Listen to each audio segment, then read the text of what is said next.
નમસ્કાર, જય હિન્દ, જય ભારત, રાધે રાધે. સ્વાગત છે તમારું આપણી યુટ્યુબ ચેનલ મિસ્ટર વિજય પોઈન્ટ એજ્યુકેશનમાં. તો દોસ્તો, આજે આપણે વાત કરવાના છે કે પેન્શનરોની 15 વર્ષ જૂની જે માંગણીઓ હતી તે સ્વીકારાય છે તેના વિશે.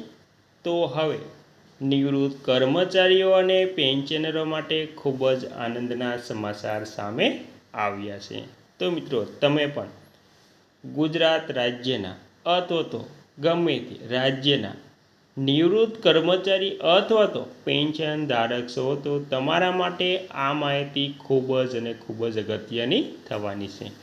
તો સંપૂર્ણ વાત વિગતવાર જાણતા પહેલાં તમને એક નાની વિનમ્ર વિનંતી છે કે તમે આપણી ચેનલમાં નવા હોય તો આપણી ચેનલને સબસ્ક્રાઈબ કરી લેજો, કેમ કે આવી કોઈ પણ નવી અપડેટ આવે તેની નોટિફિકેશન સૌથી પહેલાં તમને મળી જાય. અને મિત્રો, વિડીયો ગમે તો લાઈક કરવાનું ભૂલતા નહીં.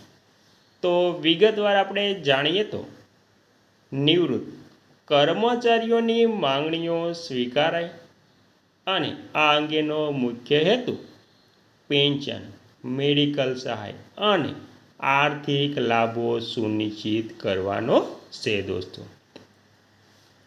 તેનાથી તેમનું જીવન સુરક્ષિત અને સન્માનજનક બને છે. સરકાર આ માંગણીઓ સ્વીકારે ત્યારે વરિષ્ઠ નાગરિકોની લાંબા સમયની મુશ્કેલીઓનો અંત આવે છે અને તેમને મોંઘવારી સામે રક્ષણ મળે છે. તો તેમાં નિવૃત્ત અને પેન્શનરોનું મહત્ત્વ. અને નિવૃત્તિ એ જીવનનો બીજો તબક્કો છે. વ્યક્તિ પોતાની યુવાનીના વર્ષો સરકારી કે ખાનગી ક્ષેત્રને આપે છે. નોકરી પૂરી થયા પછી તેમના માટે આવકનો મુખ્ય સ્ત્રોત પેન્શન હોય છે મિત્રો. પેન્શન એટલે નિવૃત્ત થયા પછી દર મહિને મળતી નિશ્ચિત રકમ. તેનાથી વૃદ્ધ કોઈના પર નિર્ભર રહેતો નથી. પેન્શન એ તેમનો અધિકાર છે. અને મિત્રો, ત્યારબાદ મુખ્ય પડકારો અને માંગણીઓ. આજના સમયમાં મોંઘવારી ખૂબ જ વધી ગઈ છે. જીવન જરૂરી વસ્તુઓ જેવી કે અનાજ, શાકભાજીઓ, દવાઓ અને તેના ભાવ સતત વધી રહ્યા છે. અત્યારે 1 કિલો ઘઉં અથવા તો ચોખા માટે પણ સામાન્ય કરતાં વધારે ખર્ચ કરવો પડે છે. આથી નિવૃત્ત કર્મચારીઓની મુખ્ય માંગણીઓ જોઈએ તો તેમાં પહેલું મોંઘવારી ભથ્થું. સરકાર જેમ કામ કરતા કર્મચારીઓને મોંઘવારી ભથ્થું આપે છે, તેમાં નિવૃત્ત કર્મચારીઓને પણ મોંઘવારી મુજબ પેન્શન વધારો મળવો જોઈએ. સાચું પેન્શન. જૂની પેન્શન યોજના બંધ થવાથી કર્મચારીઓને નુકસાન થાય છે. જૂની પેન્શન યોજના પાછી શરૂ કરવી તે તેમની સૌથી મોટી માંગ છે.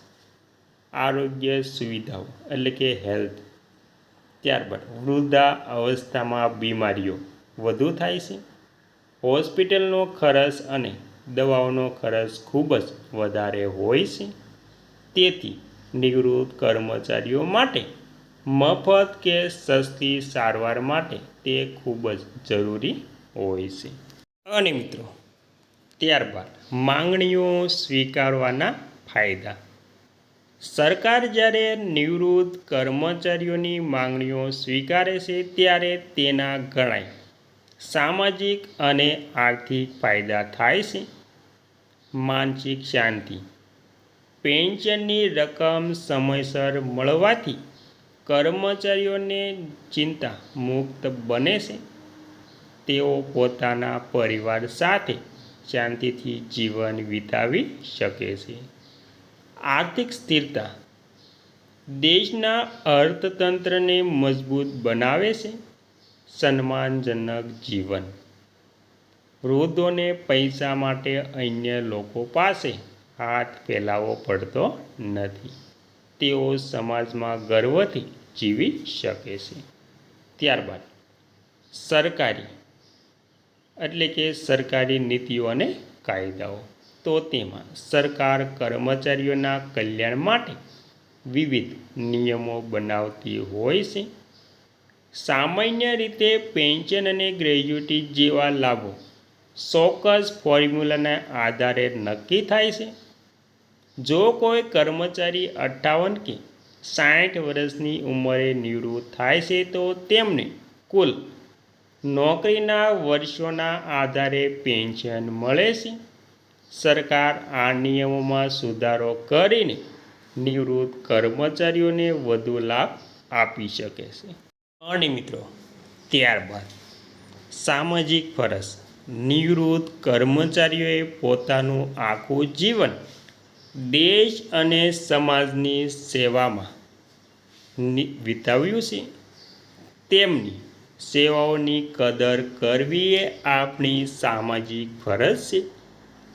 તેમને પેન્શન આપવું એ કોઈ દાન નથી, પરંતુ તેમના કામનું સાચું મૂલ્ય છે.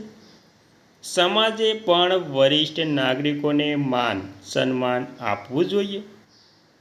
ત્યારબાદ ભવિષ્યની દ્રષ્ટિ. નિવૃત્ત કર્મચારીઓની માંગણીઓ માત્ર તેમની પોતાની નથી, પરંતુ તે આવનારા પેઢી માટે પણ મહત્ત્વ છે. જો નિવૃત્ત કર્મચારીઓનું જીવન સુરક્ષિત હશે તો યુવાનો પણ પૂરા ઉત્સાહથી સરકારી નોકરી કરશે. તેથી સરકારે નિવૃત્ત કર્મચારીઓની માંગણીઓ હકારાત્મક અભિગમ સાથે સ્વીકારવી જોઈએ મિત્રો.